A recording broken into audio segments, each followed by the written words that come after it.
నమస్తే, welcome to our voice. నేను journalist Navata. IT కంపెనీలకు అటవీ భూములు దొరికాయా? హైదరాబాద్ చుట్టూ ఎక్కడా కూడా 400 ఎకరాల ప్రభుత్వ భూములు లేవా? అరుదైన వృక్ష జంతు సంపద ఉన్న అటవీ భూములను నాశనం చేయాల్సిన పనేముంది? హైదరాబాద్ సెంట్రల్ యూనివర్సిటీ విద్యార్థుల పోరాటంలో విజయం దక్కుతుందా? ప్రస్తుతం హెచ్సియు భూముల వివాదంపై తలెత్తుతున్న ప్రశ్నలివి. హైదరాబాద్ సెంట్రల్ వర్సిటీ భూముల వివాదం ఇప్పుడు రాజకీయంగా కుదిపేస్తోంది. మొత్తం 400 ఎకరాల భూమిని తెలంగాణ ఇండస్ట్రియల్ ఇన్ఫ్రాస్ట్రక్చర్ కార్పొరేషన్కి ప్రభుత్వం బదిలీ చేయడంపై విద్యార్థులు పోరాడుతున్నారు. అటవీ ప్రాంతాన్ని ముట్టుకోవద్దని కోరుతున్నారు. ఆ ప్రాంతంలో విలువైన అటవీ సంపదతో పాటు 100 ఏళ్ల నాటి అరుదైన శిలలున్నాయని చెబుతున్నారు. ఈ అడవులు హైదరాబాద్కి వెంటిలేటర్గా పనిచేస్తున్నాయని, వాటిని నాశనం చేయడం ద్వారా పర్యావరణ విధ్వంసం జరుగుతుందని అంటున్నారు.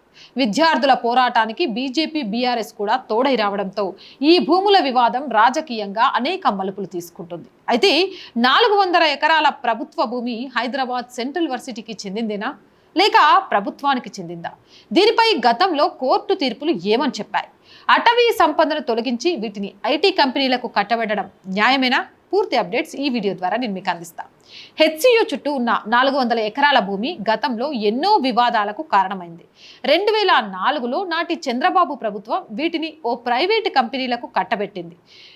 ఇప్పటి వరకు ఈ భూములు ఎవరివి అన్న దానిపై సరైన స్పష్టత లేదు. అటు ప్రభుత్వం ఈ భూములు తమవే అని వాదిస్తుండగా, సెంట్రల్ వర్సిటీ మాత్రం అది అబద్ధమని, అందుకు సంబంధించిన సర్వేలు ఇప్పటి వరకు పూర్తి చేయలేదని చెప్తోంది. అసలు ఈ భూ వివాదం ఎప్పటి నుంచి ప్రారంభమైంది ఇప్పుడు చెప్తాను. రంగారెడ్డి జిల్లా షేర్లింగంపల్లి మండలం కంచె గచ్చిబౌలి గ్రామంలో సర్వే నెంబర్ 25లోని 400 ఎకరాల భూమిని 2004 జనవరి 13న నాటి చంద్రబాబు నేతృత్వంలోని ఉమ్మడి ఆంధ్రప్రదేశ్ ప్రభుత్వం క్రీడా వసతుల అభివృద్ధి కోసం ఐఎంజీ అకాడమిక్ భారత్ ప్రైవేట్ లిమిటెడ్కి కేటాయించింది. అయితే అప్పట్లో ఐఎంజీ అకాడమీస్ ఈ ప్రాజెక్ట్ని ప్రారంభించడం ఆలస్యం చేసింది. దీంతో విలువైన ప్రభుత్వ భూములు నిరుపయోగంగా ఉన్నాయంటూ 2006 నవంబర్ 21 నాటి వైఎస్ రాజశేఖర్ రెడ్డి నేతృత్వంలోని రాష్ట్ర ప్రభుత్వం ఆ కేటాయింపులను రద్దు చేసి AP youth advancement, tourism and cultural డిపార్ట్మెంట్కి కేటాయిస్తూ జీవో జారీ చేసింది. ఈ కేటాయింపులపై ఐఎంజీ అకాడమీస్ 2006లో హైకోర్టులో రిట్ పిటిషన్ దాఖలు చేయగా సుదీర్ఘ న్యాయ పోరాటం జరిగింది. 2024 మార్చి 7వ తేదీన రాష్ట్ర ప్రభుత్వానికి అనుకూలంగా హైకోర్టు ఉత్తర్వులు జారీ చేసింది. అయితే ఈ తీర్పుపై ఐఎంజీ అకాడమీస్ సుప్రీంకోర్టులో సవాల్ చేయగా 2024 మే 3న ఐఎంజీ అకాడమీస్ పిటిషన్ని సుప్రీంకోర్టు డిస్మిస్ చేసింది. దీంతో ఆ 400 ఎకరాల భూమి ప్రభుత్వానికి దక్కింది.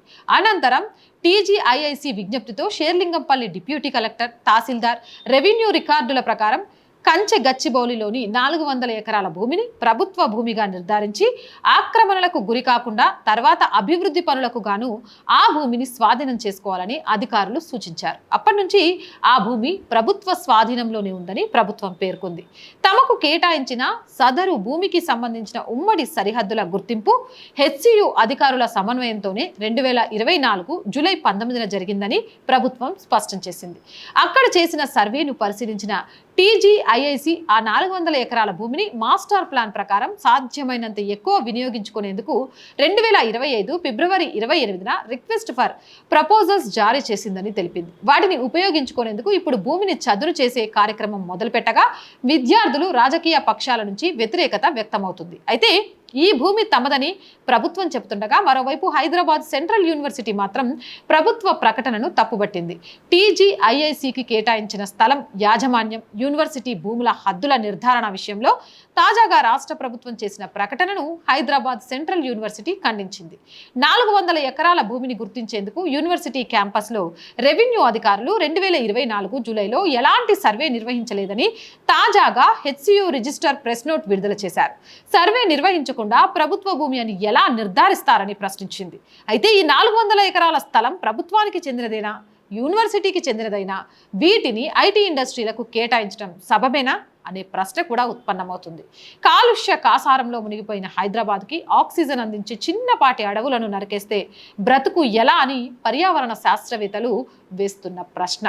హెచ్సియు చుట్టూ ఉన్న అటవీ భూమిలో అరుదైన వృక్ష జంతు సంపద ఉంది. దీనిపై 2008-9లో Hyderabad central varsity world wide fund for nature India సంయుక్తంగా అధ్యయనం నిర్వహించింది. ఈ ప్రాంతం మూలికలు, పొదలు, తీగలు, సీతాకోక చిలుకలు, ఓడోనెట్లు, ఆరాక్లిడ్లు, హెర్పోటోఫౌనా, పక్షులు, క్షీరదాలు వంటి 455 కంటే ఎక్కువ జాతుల జంతువులు క్షీరదాలకు నిలయంగా ఉందని తెలిపింది. తాజాగా అక్కడ భూమిని చదును చేసే సమయంలో నెమళ్లు అరుస్తూ ఉన్న వీడియోలు వైరల్ అవుతున్నాయి. తమ ఆవాసాలు నాశనం అవుతున్నాయన్న వేదన ఆ అరుపుల్లో స్పష్టంగా అర్థమవుతుంది. ఈ భూములను అమ్మడం ద్వారా ప్రభుత్వానికి 10,000 నుంచి 15,000 కోట్ల వరకు ఆదాయం వస్తుందని, అప్పుల్లో ఉన్న ప్రభుత్వం గట్టెక్కేందుకు అటవీ సంపదను నాశనం చేస్తున్నారని విపక్షాలు ఆరోపిస్తున్నాయి. దీనిపై బీజేపీ నేతలు ధర్నాలు చేస్తుండగా హౌస్ అరెస్ట్ చేసింది ప్రభుత్వం. వారి గొంతు నొక్కే ప్రయత్నం చేస్తుంది. ఏది ఎలా ఉన్నా ప్రభుత్వ ఆదాయం కోసమో, ఐటీ సంస్థల కోసమో విలువైన అటవీ సంపదను నాశనం చేయడం తగదు.